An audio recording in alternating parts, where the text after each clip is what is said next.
Welcome back to our channel. I'm Sheila. I'm John. Welcome to The Perch! So for today's video, ipapakita namin sa inyo itong Lafayette house model dito sa The Perch. But before we continue with this video, please don't forget to subscribe to our channel, like and share our video, and don't forget to follow us on Facebook, Instagram, and TikTok. Start tayo dito sa carport area. Kaya to ng 2 to 4 cars. Let's punta muna tayo dito sa gilid.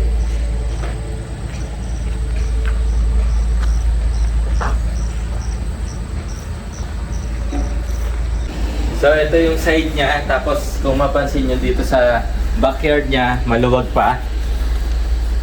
Itong Lafayette houses, nasa dalawang corner lot siya. So itong lot area nitong house na to is 492 square meters. Then yung kabila is 504 square meters. Then ito naman yung service area. Ito yung maid's room tsaka toilet and bath ng maid's room. Tapos ito yung service door from the kitchen area. Makita natin ito mamaya. So balik ulit tayo dito sa may carport area. Papunta na tayo dito sa porch area.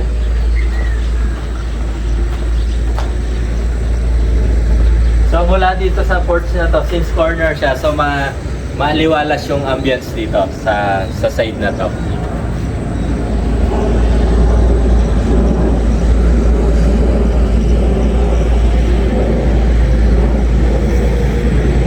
Yung orientation naman ito sa side na to, ito yung west side. Tapos itong entrance, yung porch area, fronting south. Pasok na tayo.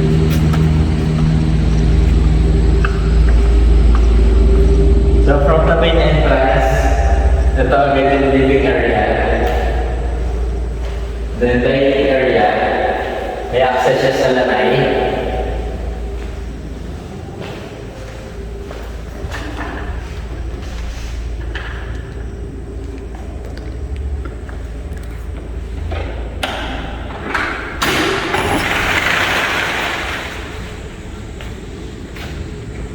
Lanay area. Pwede nyo pa yung enhance na garden.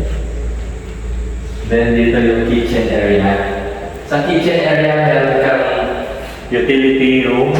Andito rin yung panel box sa electrical. Then ito yung sinabi ko kanina na service door going dun sa service area.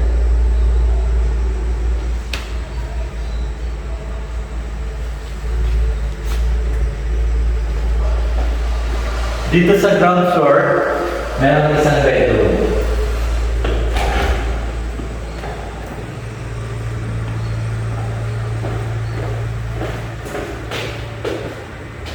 So, kasama na yung closet.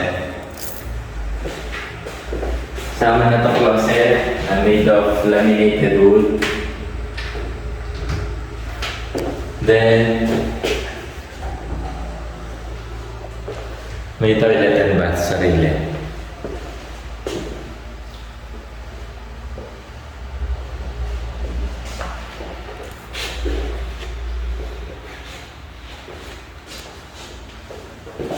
Punta na tayo sa second floor.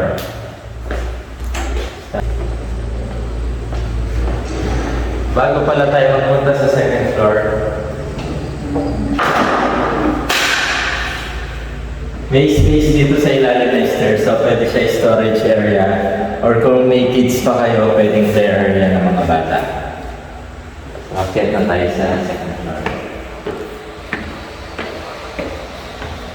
So maganda rin yung bahay na to kasi meron natural lighting. Then dito na tayo sa second floor hall. So kung mapansin nyo, may window siya dito. Ayan, para makita nyo rin maaliwalas yung outside niya. Dito muna tayo sa bedroom 1.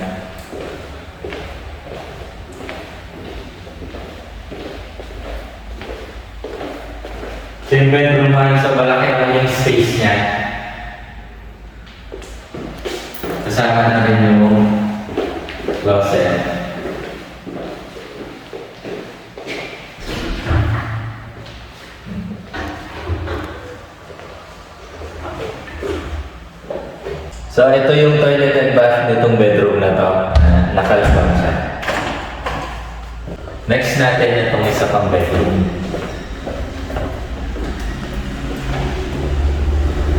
So, malawag din yung space niya dito sa bedroom number 2. 2 windows din siya, so maganda rin yung ventilation nito. Then, ito rin yung toilet and bath niya, nakalock din sa ngayon. Tapos ito yung closet, laminated wood din yung ginamit. Then last nating tignan is yung master bedroom. Very spacious yung area ng master bedroom. So ito yung closet niya. So pwede naman kayo magdagdag kung medyo nakukulangan kayo dito. And ito yung toilet and bath sa master.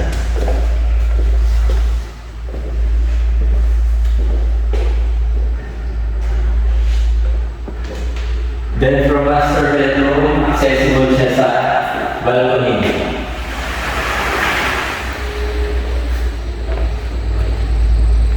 Ito yung sa harap ulit ng bahay.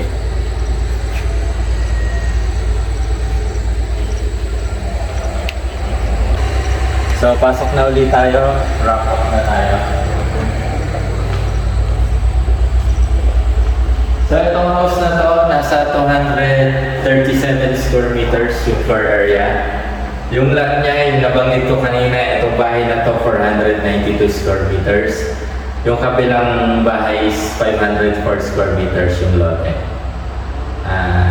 4 bedrooms to, 3 dito sa second floor, isa sa ground floor.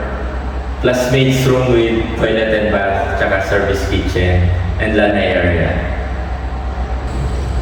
Thank you for watching our video. For the full details ng bahay na to, please click the description box below. And if you have any inquiries or question, message nyo lang kami at this number. Thank you for watching our video. See you in our next video. Bye! Bye!